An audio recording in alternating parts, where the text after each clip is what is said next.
L'eau, goutte à goutte, creuse le roc. C'est ainsi que le poète du IIIe siècle avant Jésus-Christ, Théocrite, illustrait la persévérance en ajoutant ceci. En persévérant, l'on arrive à tout. Plus de 2 millénaires plus tard, le premier doublé Ferrari en 2 ans et emmené par son brillant vainqueur Carlos Sainz est sans conteste l'incarnation parfaite de cette opiniâtreté appliquée à la Formule 1, et ce, à bien des titres. Et voyons pourquoi.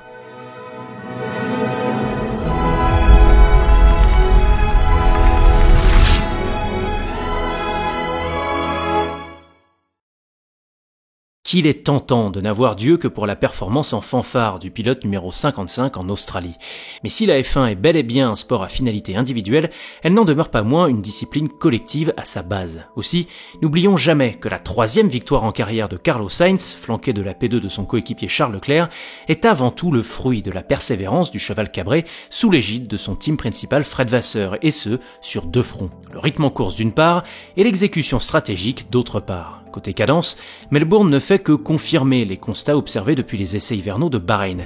La SF24 apparaît compétitive, équilibrée et digne de confiance pour ses pilotes, quelle que soit la piste, les conditions météo et le composé de pneus utilisé. Surtout, cette Ferrari ne fait plus seulement sensation le samedi sur un tour chronométré, mais semble plus à même de maintenir son rang le dimanche. Et cela découle d'un processus de travail acharné qui remonte à l'an passé, de la remise en question profonde à Barcelone sur le plan aéro, au tâtonnement jusqu'à la fin de l'été, en passant par un réengagement progressif en fin de saison en vue d'une conception 2024 qui trancherait radicalement avec l'héritage Mattia Binotto. Eh bien, autant dire que ce processus aura finalement porté ses fruits, car Ferrari est de retour et pourrait même titiller la fusée Red Bull en fonction des tracés. En effet, si l'on en croit Sergio Pérez, modeste P5 à l'arrivée, Max Verstappen aurait sans doute eu bien du mal à contenir les hommes en rouge, même sans son abandon. De là à reproduire la surprise à Suzuka puis à Shanghai, voilà qui est peu probable, tant la RB20 pourra compter en Asie orientale sur sa vitesse de pointe et sa parfaite inscription dans les virages à haute vitesse. Et côté stratégie, là aussi, la persévérance à la sauce Vasseur est en train de payer, particulièrement depuis le milieu de saison dernière. Fini les tergiversations du muret non assumé de Domenicali à Binotto. Fini les arrêts à rallonge synonymes de suicide sportif. À Melbourne, comme depuis quelques mois maintenant, Ferrari a tout maximisé. Une stratégie sereine pour Sainz et à l'écoute du pilote. 2 superbes undercuts pour permettre à Leclerc de dépasser la McLaren de Norris puis de s'en prémunir. Et 4 arrêts au stand nets, sans bavure et rapides. Bref, à force de travail dans un environnement plus sain, les clowns rouges démobilisés et tant caricaturés sur les réseaux sociaux semblent désormais bien loin.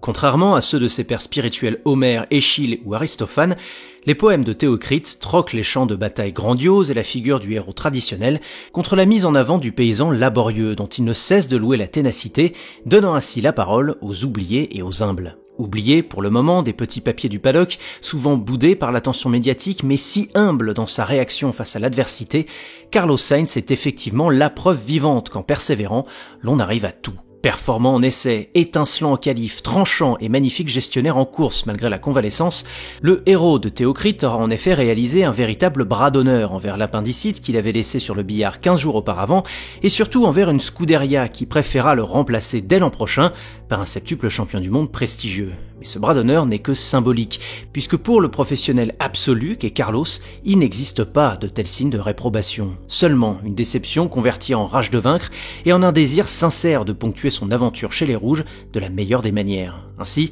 avoir attendu Charles Leclerc sous le drapeau à damier pour la beauté du geste illustre l'autre grande qualité du pilote espagnol, outre sa persévérance. Carlos sait en effet cultiver un véritable esprit d'équipe, ce qui d'ailleurs n'a pas échappé au management de Red Bull, Christian Horner en tête. Toutefois, passé les éloges, un peu de tempérance s'impose. Car comme souvent, lorsque Sainz s'illustre chez Ferrari, ce n'est pas seulement parce qu'il a été intouchable, mais c'est aussi, et souvent, parce que Leclerc, de son côté, ne s'est pas montré à la hauteur de l'enjeu. Entre la persévérance et l'obstination, il n'y a qu'un pas, et autant dire que le Monégasque n'a, encore une fois, pas été du bon côté de la barrière, alors même que l'abandon de Max et la méforme relative de Red Bull lui imposaient, en tant que soi-disant leader naturel de la Scuderia, de s'imposer. Au lieu de cela, le pilote de la Ferrari 16 a reproduit à peu de choses près les petites imprécisions de son week-end singapourien de l'an passé. Dernière date d'ailleurs où le taureau ailé était prenable. Et oui, l'an passé, en Q3, Leclerc laissait la pole à son voisin de garage après avoir copieusement glissé au virage 17 du tracé nocturne. Cette année à Melbourne, et encore en Q3,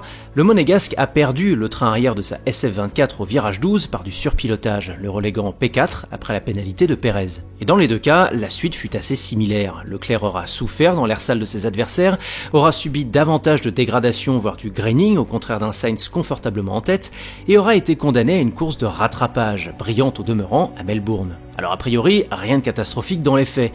Leclerc s'empare de la P2 au championnat du monde pilote à 4 petits points de max et conserve sa superbe constance retrouvée à partir du Grand Prix du Japon l'an passé. Mais symboliquement, n'oublions jamais qu'un grand pilote se distingue avant tout par sa capacité à marquer les esprits quand il le faut. Autrement dit, cette nouvelle occasion manquée après Singapour fait du tort à l'image de celui qu'on a préféré à Carlos Sainz pour 2025. Et j'irai même plus loin, cette saison est celle de tous les dangers pour Leclerc, car s'il ne parvient pas à dominer franchement l'Espagnol, eh bien peu de chance qu'il évolue dans les meilleures prédispositions au sein de son équipe lorsque le géant Lewis Hamilton fera son entrée théâtrale chez les Rouges. Tout l'enjeu pour Leclerc cette année est donc de se mettre définitivement le management de la Scuderia dans la poche, afin de justifier le renvoi de Sainz à son profit, de s'émanciper de la pression médiatique qui nourrit d'énormes attentes en lui, et ainsi de préparer au mieux sa confrontation face à Hamilton. Or, pour le moment, l'eau, goutte à goutte, creuse le roc. En d'autres termes, la persévérance espagnole tient plus que jamais tête à l'obstination monégasque. Pour le bien de Leclerc, on espère donc que le développement de la SF24 ira clairement dans le sens de son pilotage au détriment d'un coéquipier en partance, car au nom de sa survie en F1, Sainz le montre et le démontre Grand Prix après Grand Prix. Il ne lâchera jamais le morceau. La ténacité de la Scuderia Ferrari et de son futur ex-pilote restera d'ores et déjà comme l'une des plus belles histoires de cette saison 2024 de F1, et ce n'est pas Théocrite qui aurait affirmé le contraire. Mais il s'agit surtout d'une petite bouffée d'air frais après les longs épisodes de suffocation que Red Bull et Max Verstappen nous infligent depuis près de 2 ans maintenant. Et alors que le Grand Prix du Japon arrive à grands pas sur un tracé référence, la persévérance arborera un tout autre visage, celui de la course au développement qui débutera sérieusement à Suzuka. Tester, remplacer, se fourvoyer, recommencer, progresser. C'est ainsi, et seulement ainsi, que l'eau, goutte à goutte, parviendra peut-être à creuser le roc Red Bull. Merci d'avoir écouté cette chronique, j'espère qu'elle vous aura plu. Donnez-moi votre avis sur ce Grand Prix d'Australie en commentaire, je me ferai un plaisir de vous lire et de vous répondre. Sinon, like, partage, abonnement, clochette, vous connaissez la chanson, alors à très vite pour la suite des opérations. Allez, ciao!